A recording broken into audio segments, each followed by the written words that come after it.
आप सभी को राम राम। देखिए, जैसा कि अभी-अभी आपको पता चला है कि हरियाणा पुलिस महिला कांस्टेबल का रिज़ल्ट आ चुका है, जिसके अंदर जो रिटन एग्ज़ाम हुआ था 18 और 19 तारीख को, उसके तहत एक कट ऑफ जारी की गई है, जिसके लिए महिलाओं को जो है फिज़िकल स्क्रीनिंग के लिए बुलाया गया है। इसके अंदर लगभग 1100 पोस्ट हैं, जिसके अंदर 10 गुना बच्चों को मिलाकर 11,000 बच्चों को लगभग बुलाया गया है। लेकिन इसके अंदर सभी को एक क्यूरी है कि इसकी कट ऑफ क्या है। देखिए, वैसे तो कट ऑफ कोई नहीं बता सकता। ऑफिशियली एचएसएससी ने मना कर दिया है कि कोई भी कट ऑफ अभी रिलीज़ नहीं की जाएगी। एचएसएससी के पास सभी के लगभग फ़ोन आ रहे हैं और पूछ रहे हैं कि सर कट ऑफ क्या रहा है। लेकिन मैंने भी किसी सोर्स से पता किया है, हमारे एक एचएसएससी के चेयरमैन हैं, उनसे कॉल पे बात हुई है, उन्होंने बताया है कि जो ये कट ऑफ है वो जो है बिल्कुल फेयर है, जितनी होनी चाहिए थी उतनी ही है। बस कुछ क्यूरीज हैं जो उन्होंने मेरे साथ शेयर की हैं, बताया है कि इस वजह से बच्चों को जो है कन्फ्यूज़न क्रिएट हो रहा है। सबसे पहली जो क्यूरी बच्चों की है वो ये है कि जो ईडब्ल्यूएस और बीसीबी की कट ऑफ जो है वो जनरल से भी ज़्यादा आ रखी है। कहने का मतलब जो जनरल के बच्चे हैं उनकी कट ऑफ कम है और ईडब्ल्यूएस और बीसीबी की ज़्यादा है। ये सेरा सर ने ये बिल्कुल बताया एचएसएससी के मेंबर ने कि इसकी फिजिकल की लिस्ट ज़्यादा जा सकती है, ये कोई बड़ी बात नहीं है। ये हमेशा ही होता है कि फिजिकल की लिस्ट इन दोनों की जनरल से ज़्यादा जाती है, ठीक है। दूसरा जो जो क्वेश्चन उनसे पूछा गया कि नॉर्मलाइजेशन के बारे में पूछा गया, तो उन्होंने बताया कि पहली बार जो नॉर्मलाइजेशन हुआ, देखिए हरियाणा के अंदर पहली बार नॉर्मलाइजेशन हुआ है और उसके तहत देखिए हरियाणा में किसी भी प्रकार की नेगेटिव मार्किंग नहीं थी, सभी ने 100% अटैम्प्ट किए हैं। और उन्होंने बताया कि 18 तारीख का जो एग्ज़ाम था वो इजी शेड्यूल था या इजी एग्ज़ाम माना गया उसको। उसके बाद 19 के मॉर्निंग को थोड़ा हार्ड और 19 की इवनिंग को जो है सबसे ज़्यादा हार्ड माना गया है। और इसके तहत 19 की मॉर्निंग वाले स्टूडेंट्स को लगभग 5 से 6 क्वेश्चन, मैं यहाँ पर क्वेश्चन की बात कर रहा हूँ ना कि नंबर की, 5 से 6 क्वेश्चन ज़्यादा दे दिए गए हैं, ग्रेस दे दिया गया है। और 19 इवनिंग वालों को लगभग 8 से 10 जो है क्वेश्चन का ग्रेस दे दिया गया है। और इसके तहत जो है 18 और 19 तारीख वाले सभी स्टूडेंट्स को जो है इक्वल करने की कोशिश की गई है। लेकिन बहुत से स्टूडेंट्स को ये सबसे बड़ा डाउट बन के आ रहा है कि क्या 18 वालों को, जो 18 तारीख का जिनका एग्ज़ाम था, उनको इससे बहुत बड़ा नुकसान हुआ है। नुकसान क्या हुआ है बेटा, देखना इसके अंदर सबसे ज़्यादा क्या हुआ है, जो कम मार्क्स वाले जितने भी स्टूडेंट्स थे वो आगे चले गए हैं और जो ज़्यादा मार्क्स वाले थे वो कहाँ चले गए हैं, पीछे चले गए हैं।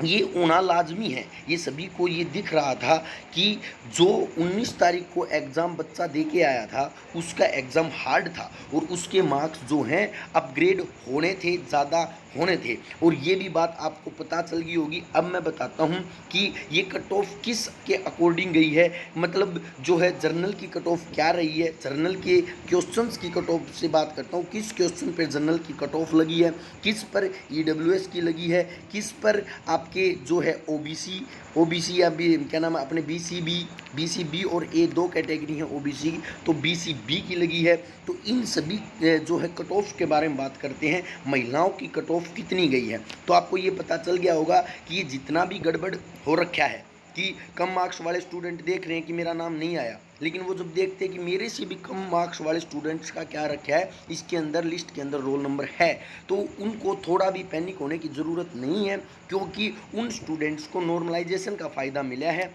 ये कहाँ तक ठीक है इसका तो पता नहीं, क्योंकि जिस जगह पे नेगेटिव मार्किंग नहीं होती वहाँ पर नॉर्मलाइजेशन से इजी शिफ्ट वालों को हमेशा नुकसान होता है। तो कहने का मतलब 18 तारीख वाले स्टूडेंट्स को लगभग नुकसान देखने को मिला है, ठीक है। अब देखते हैं अपन कि किसकी कट ऑफ कितनी गई है। देखिए, सबसे पहले तो मैं बता देता हूँ, ये रिज़ल्ट आया है 18 और 19 तारीख का एग्ज़ाम था उसका रिज़ल्ट है। जो इसके अंदर बिल्कुल लिख रखा है कि ये जो 21 तारीख के को, मतलब जो आपका पीएसटी है, फिजिकल ट्रेनिंग जो टेस्ट है, उसके तहत ये जो नॉर्मलाइजेशन वाली बात जो है इसने बिल्कुल कह रखी है कि क्या कह रखी है, the candidate bearing the following roll number have been shortlisted basic of the normalised score of the written examination. कहने का मतलब आपका नॉर्मलाइजेशन होने के बाद ये लिस्ट लगी है, इसीलिए बच्चों के पास जो ये प्रॉब्लम आ रही है कि किसी के ज़्यादा बढ़ रहे हैं, किसी के कम बढ़ रहे हैं, ज़्यादा वाले लिस्ट में नहीं है,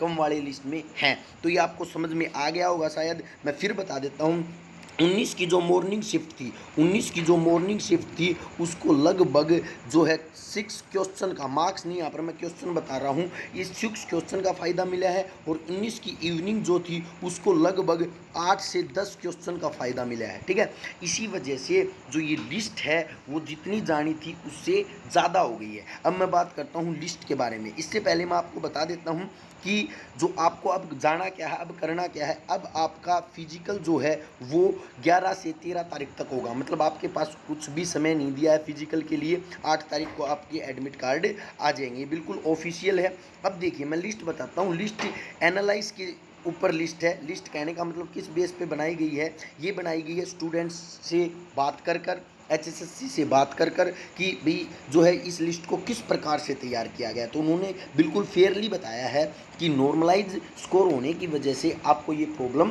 क्रिएट हो रही है, लेकिन इसके अंदर किसी भी प्रकार की कोई भी कमी नहीं है, बिल्कुल अपडेटेड रिजल्ट है और ये ही रिजल्ट आपका रहने वाला है। देखिए मैं बताता हूँ सबसे पहले जर्नल की। जर्नल वाला जितना भी कैंडिडेट है, जर्नल की लगभग जो लिस्ट है वो 64 क्वेश्चन, मैं क्वेश्चन की बात कर रहा हूँ, 64 क्वेश्चन वाले जर्नल स्टूडेंट्स का लगभग का 64 प्लस स्टूडेंट जितने भी थे उनका लगभग सभी का खोल जर्नल में आया है आफ्टर नॉर्मलाइजेशन। ठीक है, उसके बाद मैं बात करता हूँ EWS। जर्नल में ये कैटेगरी थी EWS, सभी ने भर भर के EWS में जो है फॉर्म अप्लाई किया है। इस वजह से EWS की 68 क्वेश्चन प्लस जो है वो लिस्ट गई है, थोड़े ज़्यादा क्वेश्चन गई है, 4 क्वेश्चन ज़्यादा गई है। और OBC जो बी है, मतलब BCB जो है उसकी लिस्ट जो है वो आपकी 66 क्वेश्चन प्लस गई है। तो कहने का मतलब यहाँ पर जनरल से 2 लिस्ट फालतू देखने को मिल रही है अपन को, एक EWS की और एक OBC की। उसके बाद मैं बात करता हूँ OBC A की। OBC A जो है उसकी 61 क्वेश्चन पर लिस्ट रही है।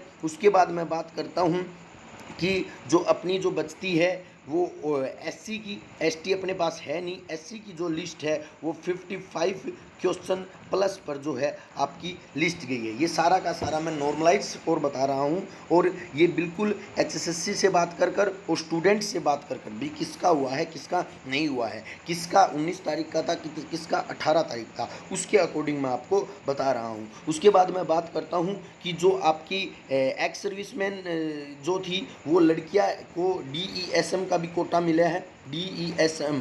तो DESM में जो होता है daughter of ex serviceman, daughter of ex serviceman की जो लिस्ट है वो सबसे कम बताई जा रही है। ये माना जा रहा है कि जिस भी लड़की ने DESM से फॉर्म अप्लाई किया है उसका सिलेक्शन 100% है। कहने का मतलब उतनी लड़कियां ही नहीं मिली जितनी DESM के फॉर्म फिल हुए थे। तो उन लड़कियों को बिल्कुल खुश हो जाना चाहिए जिन्होंने डॉटर ऑफ एक्स सर्विसमैन का सर्टिफिकेट लगाकर भरा था। ठीक है, क्योंकि मैं बताता हूँ महिलाओं के अंदर ESM की कोई भी ESM, मतलब महिला पहले आर्मी में लगती ही नहीं थी, अब लगने लगी हैं, लेकिन DESM उनकी लड़कियों को कोटा जाता है। तो वो कोटा जो है बिल्कुल आप ये मानना जिसने भी DESM का फॉर्म भरा है उसका 100% सिलेक्शन होने वाला है। तो ये बात थी हमारी जो है लिस्ट क्या रही है। सभी की क्यूरी थी कि लिस्ट सर कितनी गई है, तो लिस्ट ये ही गई है, कोई भी जो है गलत नहीं है, बिल्कुल फेयर लिस्ट है। कम मार्क्स वाले पीछे इसलिए मतलब आगे इसलिए गए क्योंकि उनका स्कोर नॉर्मलाइज हुआ है, और ज़्यादा वाले पीछे इसलिए गए क्योंकि वो 18 तारीख को थे और वो क्या रह गए, पीछे रह गए। क्लियर है, तो 18 वालों को डायरेक्ट नुकसान तो हुआ है, नुकसान तो बिल्कुल दिख रहा है हुआ है। उसके बाद EWS और BCB की कट ऑफ ज़्यादा गई है, ये भी बिल्कुल फेयर है क्योंकि नियम है कि फिजिकल के लिए 10 गुना कैंडिडेट बुलाए जाते हैं। तो EWS और BCB के 10 गुना कैंडिडेट बुलाए थे, इसलिए लिस्ट क्या गई है बेटा, ज़्यादा गई है। तो आई होप आपको बिल्कुल अच्छे से समझ में आ गया होगा कि किसकी लिस्ट ज़्यादा गई है किसकी लिस्ट कम गई है। धन्यवाद, मिलते हैं हमारे अगले वीडियो के साथ।